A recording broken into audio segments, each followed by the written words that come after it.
My first guest of the day is joining me here in the studio is Ben Davies from Krone UK. Krone are a world leader in hay and forage machinery with product ranges comprising of mowers, tedders, rotor rakes, forage wagons, round and square balers and the self-propelled forest harvester, the Big X. Welcome, Ben. Thank you very much. What a show. Massive. Isn't it extraordinary? Very impressive, yeah. So there's been a lot of people through. A lot of people. 35,000 we're thinking over 2 days, and that's quite something, isn't it? It is a very good sign for the industry as well. So I think you're absolutely right. So tell me, who are Krone? So Krone is a German family-owned company. Obviously, as you said earlier, building mowers, tedders, rakes, forage harvesters, etc. Krone UK is owned by Krone Germany. And it's all about the sort of harvesting side of the industry, It's around the harvest side, grass harvest mainly, and then straw baling. Oh, that's great. And how's LAMMA going for you? Very, very well. Very busy first day. A lot of people through. A lot of interest in machines, and the shop's been very busy as well, so that's a good sign. So what are you selling in the shop? So a lot of clothing, merchandising, and then there's been a free beanie given out for obviously customers that give their details over the counter. Well, I will wait for my free beanie. Absolutely, yeah. I'm sure we'll sort you one out. We love a bit of free merch, absolutely, don't we? So no doubt about that. But this is also a pretty good day because you've won an award, I think. We did. And here it is. So what is the award? So it was a gold medal in the innovation section for digital technology. So for our new Smart Bale app. So what does Smart Bale do? So the Smart Bale app aids, if you like, farmers, contractors and hauliers in the bale collection process. So it takes our data from the actual baler, such as bale weight, moisture, etc., GPS position where the bale was actually dropped in the field, but alongside that this new app basically shows where you're positioned in the field in relation to the bales, so helping the logistics chain when you're collecting the bales. We've seen this, I think, repeatedly with the show, is that AI, technology, innovation is absolutely where the industry is now, and you know, we'd never have had these conversations 5 or 10 years ago, and you know, an app for baling, to someone who's a bit long in the tooth like me, sounds like, you know, something out of science fiction. So yeah, I mean, a lot of digital technology is, you know, going forward. There's a huge amount of investment in all companies with digital technology because it's enabling farmers to make fact-based decisions and improve their harvest chain, especially in the UK with the kind of working window that we get during harvest with our climate, let's say, you know, with the weather as it is. So does it link to the weather, or you know, how does it really benefit the farmer around about? So really, what you can say is, if there's some damp bales, let's say under a tree along the hedgerow, you can actually put them to one side and collect them, so that you're not putting damp bales into the middle of the straw stack, which unfortunately it's not just that one bale. The moisture then goes up through the stack, so it actually prevents wastage as well. So. It's you know, supporting traceability really, so you can actually say that bale was, you know, came out the baler at that point in time, it was at this moisture, and then obviously you can say I'll put those in that one stack out of the way, or turn it on its edge to allow it to dry a little bit more. So actually innovation is driving, you know, cost effectiveness here, because that wastage thing is critical to any business, and it's an area which we perhaps have not looked at enough in agriculture. Yeah, and then the next step obviously is traceability right the way through, all the way to delivery to farm. You know, that's what will come in the future as well. So if a farmer picked up some ragwort by mistake and that was found, you could isolate exactly where... Yeah, you could say which bale that was in the future. Not at the moment, that app doesn't do that. It's just really that bale was dropped at that point in time, that was the moisture today, but in the future we'll see bale identification on an individual bale basis. That really is extraordinary, isn't it? Yeah. And that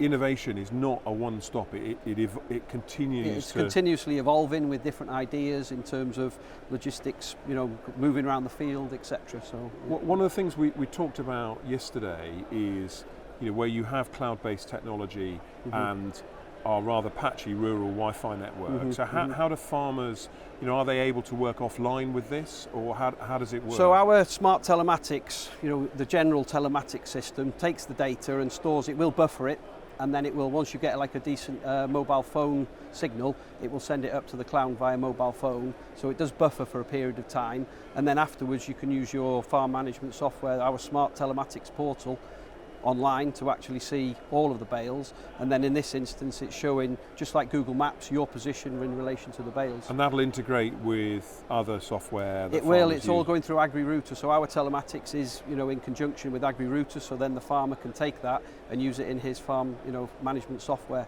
And do farmers pay monthly, or how does it work? So from a telematics standpoint, it's like a one-off payment. You know, you buy the telematics modem, and then there's like a 2-year subscription when you're buying a new machine. So that's and that gives you the full data to so our smart telematics portal is basically free, but then obviously you buy the SIM card data for the 2-year window, and then you can update that after 2 years. Sure, and the Smart Bale app just bolts onto that. So that's an addition, an add-on to the existing telematics system that we had.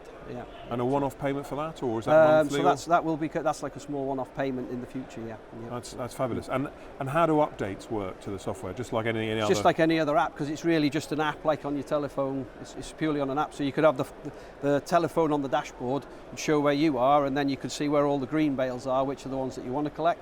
And then maybe the moist ones that are identified as red, you can leave them to one side or move them first so that nobody picks one up by mistake. Extraordinary. So yeah. How long have you worked at Krone? Just over 12 months now. So I've been working in the industry for 22 years in the ag industry. So do you not find it strange that 20 years ago you were probably involved with bits of, you know, dumb equipment that had an engine and whatever, and now you know, really we're sort of IT.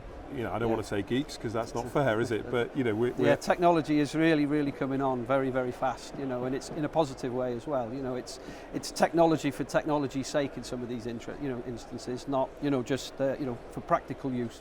It's not just there for a gimmick. Yeah.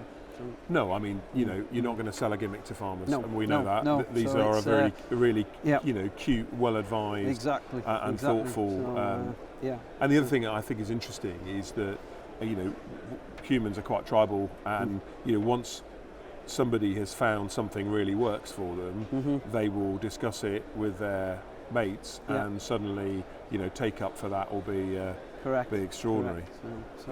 So looking at some of the sort of big bits of kit, I mean, you know, I suppose, you know, it's like one of those silly questions like, what's your favourite colour? But what's your favourite Krone piece of equipment? I think the big square baler, to be fair. I mean, it's you know, very you know, clever bit of equipment. You know, a lot of throughput. So and the thing that's changed in baling like that is, of course, speed, isn't it? Yeah, speed, density, you know, and throughput basically. You know, so you know, like I say, in the UK, the weather window is so unpredictable. You've really got to get into the field and clear it very quickly. And the denser the bales that you can produce, then obviously from a logistics point afterwards, because you know, on the UK, a lot of the straw is baled on the east coast and shipped west. So if you've got denser bales, then obviously you can get the, you know, more weight on the lorry to get it across the country. So therefore, less trucks on the road. So it's helping environmentally in some respects as well. So once again, this is, you know, innovation is driving cost effectiveness throughout the supply chain, which is fascinating. One of the things I've noticed in the hall is a stand on sustainability and reusing sort of baler wrapping or recycling it. Yes. How does that sort of interface with your kit and equipment? So from our side, like the big square baler, we now have what we call the V-knotter. So that actually doesn't have any small tails. You know, so when the knot's created, years ago, you always ended up with like a couple of like 25mm or 1 inch, let's say, little bits of plastic. So now with the new V-knotter system, that's eliminated. So we're not kind of leaving plastic, you know, on the fields, or obviously when it's moved to a livestock farm, that would then go into the manure and spread on the field. So that's taken out of the window as well now. So. I mean, probably a cheeky question, but do you have a special committee within Krone for naming? So you've got your V-knotter, your Big X. Big X, I mean, there's some great names here, aren't there? I'm sure there's a lot of discussions in the background to kind of, from a branding perspective, to get the naming so that it's got a commercial spin on it as well as you know, technical background to it. And does the V-knotter fit on other pieces of kit, or no? So the V-knotter is based on the, you know, on our balers, on the big square balers, basically. Yeah, only. So it's, you know, the way in which it does the loop on the knot on the bale, and then that prevents, you know, these small strips of plastic that you would have on a conventional knotter from years ago. And the Big X is different from the big square. So the Big X is a forage harvester. So you know, for chopping grass. maize, whole crop, etc. And again, that's not a forage harvester that we grew up with, is it? No. I remember myself, small trailed forage harvesters. Not 20 acres a day. You were doing very, very well. Doing really whereas well. Now it's people are clearing easily 300 acres in a day. So again, better quality of silage, less waste. So, and this waste thing is critical, isn't it? As an industry, we've got to do just so much better. Yeah. I mean, there's a lot of activity going on in terms of reducing farm waste, and I think precision farming is very heavily supporting that, because you're reducing your inputs significantly by applying pesticides, fertilizers, etc. in a much more accurate way. In a targeted way, I think. Yeah. I mean, with section control, etc., like we do on our rakes, then it controls the implement automatically. So we control implements for lifting on the headland.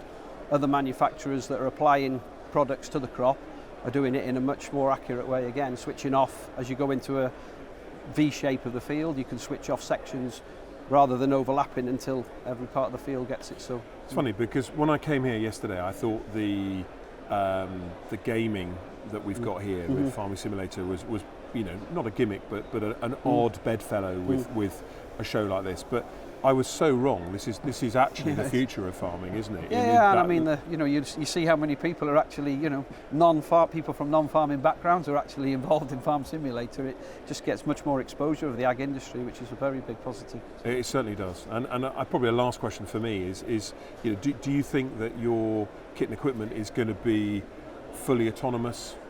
Yeah, I mean, we are working heavily on an autonomous project, so that an autonomous tractor from our side. So Krone and LAMMA have joined together to work on a project to actually develop an autonomous tractor. So absolutely, that's certainly going to be the way forward.